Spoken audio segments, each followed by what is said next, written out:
ఈరోజు 1వ తారీఖు కూటమి ప్రభుత్వం ఏర్పడిన తర్వాత వచ్చినటువంటి మొదటి నెల 1వ తారీఖు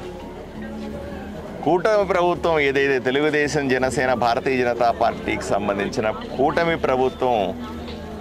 రాకముందు ఎన్నికల సందర్భంలో ఏదైతే మేము హామీలు ఇచ్చినామో పింఛను పెంచుతాం,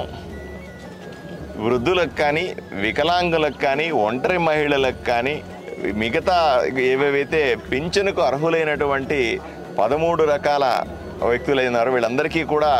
పింఛన్లు ఇస్తామని మనం హామీ ఇచ్చినామో దాన్ని నిలబెట్టుకుంటూ మా సీఎం గారు చంద్రబాబు నాయుడు గారు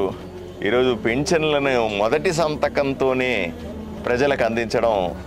చాలా గొప్ప విషయం. కేవలం గత ప్రభుత్వాల్లో ఒకలా కాకుండా ఎప్పుడో పింఛను పెంచుతామని చెప్పి ఎన్నికలు వచ్చినప్పుడు మాత్రమే మళ్ళీ పింఛన్లు పెంచినామని చెప్పుకునేది కాకుండా ఎన్నికలయ్యి ప్రభుత్వం ఏర్పడిన మొదటి నెలలోనే అందరికీ శుభవార్త చెబుతూ పింఛన్లు పెంచి సామాజిక భద్రత కల్పించి ప్రతి పేదవాళ్ళని ఆదుకుంటున్న ప్రభుత్వం చంద్రబాబు నాయుడు గారి ప్రభుత్వం. ఈరోజు కూటమి ప్రభుత్వం గురించి ఏమైతే ఆశించారో ప్రజలు దాన్ని మొదటి నెలలో నిలబెట్టుకున్నాం, మాట నిలబెట్టుకున్నాం, చెప్పిన వాగ్దానాన్ని, చెప్పిన హామీని వెంటనే తీర్చామని తెలియజేయడానికి సంతోషిస్తూ ఉన్నాను. ఇవే కాదు, మిగిలిన అంశాల్లో కూడా ఏవేవైతే మేము ఎన్నికల సందర్భంలో చెప్పినామో వాటిలన్నింటినీ ఒకటొకటిగా చేసి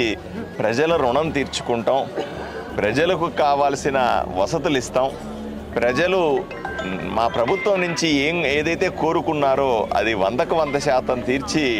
వాళ్ళ రుణం తీర్చుకుంటామని, వాళ్ళ విశ్వాసాన్ని తీసుకుంటామని మీ అందరికీ తెలియజేస్తాం.